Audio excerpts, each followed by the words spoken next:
Meanwhile, Defense Secretary Austin ordering U.S. forces to be ready to deploy as Iran vows revenge for the killing of Hezbollah leader Hassan Nasrallah. And now, Axios reports Vice President Harris intends to stick to the Biden foreign policy game plan. That's scary.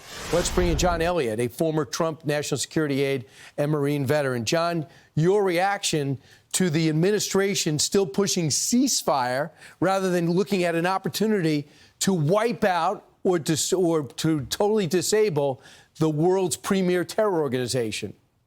Well, absolutely, Brian. What's happening here in southern Lebanon with Hezbollah on its back foot, not only did you see with Nasrallah being taken out here, and he's somebody, look, anybody who's a Marine veteran the way I am and the way any other American looks at this, you think back to 41 years ago in 1983 in October when you had 241 servicemen, mainly Marines, that were killed by Nasrallah, by his henchmen there. And when you look back, all the intelligence that the Israelis are getting right now from southern Lebanon is because the Lebanese are just tired of Hezbollah. There's been 45 years that they used to have they used to have a Monaco on the Eastern Mediterranean there with Beirut. It was a beautiful place, had a lot of tourism there. Last 45 years, there's just been nothing but this meat grinder where Hezbollah has been trying to take the attack and has been taking the attack to the Israelis.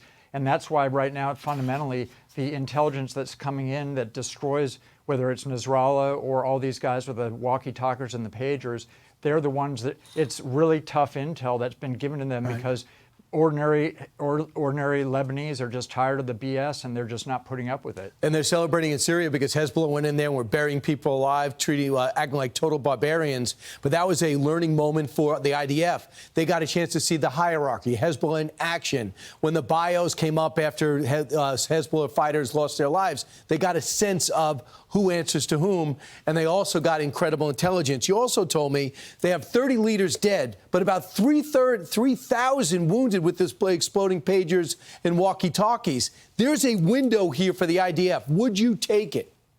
Absolutely, we'd take it. If you were the Israelis, you would take it.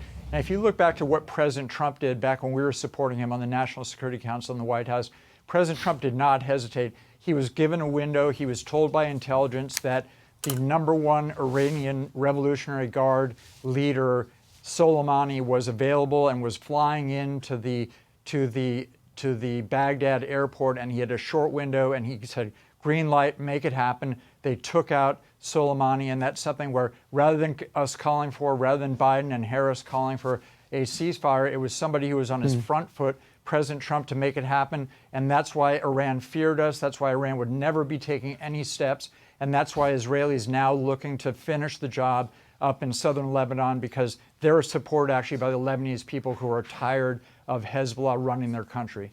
And we're just bystanders sitting on the side, having to act if Iran gets involved. But right now they are cowering. The Ayatollah hiding in a bunker.